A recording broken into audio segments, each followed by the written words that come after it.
This episode of App Judgment is brought to you by Jackthreads.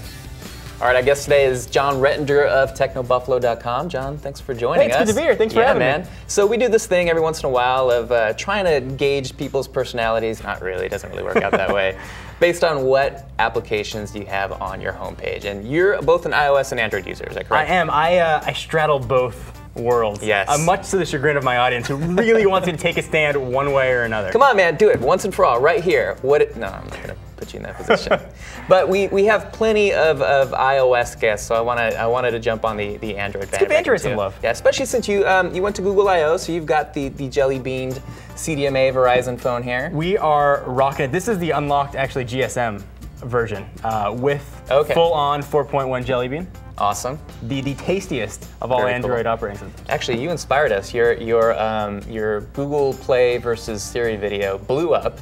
So we're like, we can do that too. We can do that in a funny way too. And you helped us get some views too. Was it as big a blowout for your results as it was for ours? Not nearly as close. Oh no, actually, I'm sorry. Yes, Android just killed Siri. Killed it. Absolutely. I mean, from down to the voice and how I know her. Yeah. Remember how she sounds, the results that came in. It's Google. Google knows search. They know how to search things. I mean, that's. Listen, that is true, although they don't do it as pretty. You give Apple credit for the design is always gorgeous. Yeah, it's pretty, but I'd rather have fast. I'll take fast and function over looks any day. All right, let's take a look at some of the applications here. All right, let's do it. So the very first thing that I saw was the WhatsApp application. We've talked about that in the past, but I don't know a lot of people that are actually using it consistently. Tell me about that. Sure, so if you guys don't know what WhatsApp is, essentially think of it as a version of iMessage or BBM, but for every platform. So you can send text messages to anyone across any platform. It's available for Windows Phone, BlackBerry, if anybody is even still on that. No. iOS and Android, you get read receipts. I've got friends overseas, so it's a great way to send text messages to friends out of the country. Totally free, it just uses your data, so you don't have to worry about incurring a giant charge for sending messages. Is there any charge at all? Zero charge. How did they do that? It's wizards. I think there are tiny little messaging elves inside of that. Okay. That's pretty cool. So you're frugal. That's what that says. And I can send messages though, and I can see when they're received. It's a great thing also for folks that need to manage staff. You want to make sure they got your message and be like, I see that second check mark. Yeah. You a liar. You can't back out of said deal. I don't know what sort of situation you'd be in. I also saw Google Wallet on here, and so that's been in the news recently. It used to be that you can only do it on what was it, Sprint and some other carrier. Yep. Only if you had a MasterCard. It was like a set, you can use set type of cards. Only on a full moon. Yeah, and you had like special gift cards. It was the rules were crazy. Yeah, so they've loosened up a little bit. Just loosened it up. A little casual. So you can now use pretty much any credit card you want.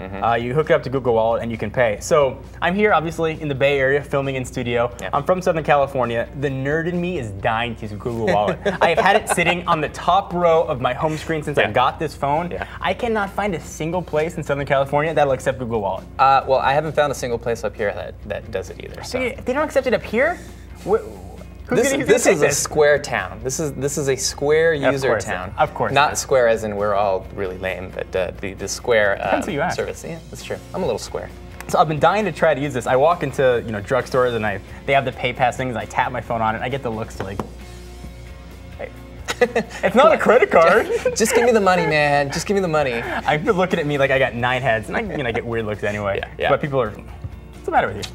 All right, well, that's kind of a bust for now, but it's been in the news, so we wanted to talk about that a little bit. You also use beautiful widgets. Oh, yes. Take that, iOS users. See that? And they are beautiful. They are. They are. So essentially, it lets you create widgets that are obviously beautiful, but it's a great way to get all the weather, your date. You can even add some stocks on there. You can customize it. If you like the look of HTC Sense's clock widget, and you want something, we'll say similar, you could definitely have. Do they call it Sense? No, not anymore. I bet they had to change that. Yeah, they call it Sense with the C now. No. Yeah. But you can get the very similar look and feel to other Android skins. So if you like the way TouchWiz looks or you like the way Sense looks, you can really customize it to your look and feel. I've just got it taken up a single row, but I get the weather, I get the time. It automatically updates to the city you're in, the highs and lows. That's classy. And it can tell you what to expect. And if you tap it, you get all kinds of cool animations too. Yeah. That you would get, similar to what you see in HTC Sense. When it rains, the wiper comes down. Very cool. Classy and, dare I say, beautiful. That's what I'd like to say. You just described me. Man, I'm Square. Speaking of single little space taken up here. You got your Google space bar, your Google search actually up on top. A lot of us Android users do, but you said you use it a lot. Yes, we talked about Siri versus Google search, and I never in a million years thought I'd ever say this. I love Google search. Yeah. I use it all the time. It's quick for anything. When I was leaving yesterday to get ready to pack, what's the weather in San Francisco? Yeah. Within half a second, it seemed, it was there. I knew what it was. It makes appointments. It works really well, and it's totally baked in. A lot of people don't expect it to be that good. Right. The difference between previous versions of Android and Jelly Bean is night and day. It might not look overly different, but the way the phone performs, and specifically some really flagship features like that, are worth the upgrade alone if you're considering whether or not you should pick up a phone or wait a couple years. Jelly Bean's the one to jump on. Now, do you use mostly text entry, or do you use the voice memo feature? So despite, much to my wife's chagrin rather, I do use the voice, and she always looks at me. Yeah. It seems like most of my stories end with, and then they looked at me funny. They're all Luddites, it's okay. But I use it all the time. Actually, it works really well when there's a lot of ambient noise. I found it picks up the voice. Yeah, it is pretty good. Surprisingly well. Yeah. All right, we'll get to Jon's last app in a sec, but first, we wanted to tell you about JackThreads. They're quickly becoming the online shopping destination for dudes. And if you need a reason, I've got a bunch. Everything on the site is up to 80% off, because full prices for suckers. They serve up killer contemporary and street apparel, accessories, and gadgets from brands like Vans, The Hundreds, and one of my personal favorites, Creative Recreation. They have awesome shoes. Shopping is stupid simple, and all the styles are curated, so buyer's remorse just doesn't happen. And what's more, as a viewer of App Judgment, you can skip the membership waitlist and get instant access at jackthreads.com/appjudge. Now, this is an exclusive no waitlist portal just for you guys. Now, we just did a back-to-school episode yesterday. Why not augment those new apps with new threads at jackthreads.com/appjudge. And you got one last application here on your homepage, Sugarsync. Tell me about Sugarsync. All right, so Sugarsync. Dropbox gets all the glory. They do. Everybody loves Dropbox. You get 50 free gigs when you sign up with most Samsung phones. Yeah. Sugarsync is the Rocky Balboa of the cloud storage world. Okay, you're explaining this application to me, and it sounds exactly like Dropbox. It sounds exactly like Google Drive.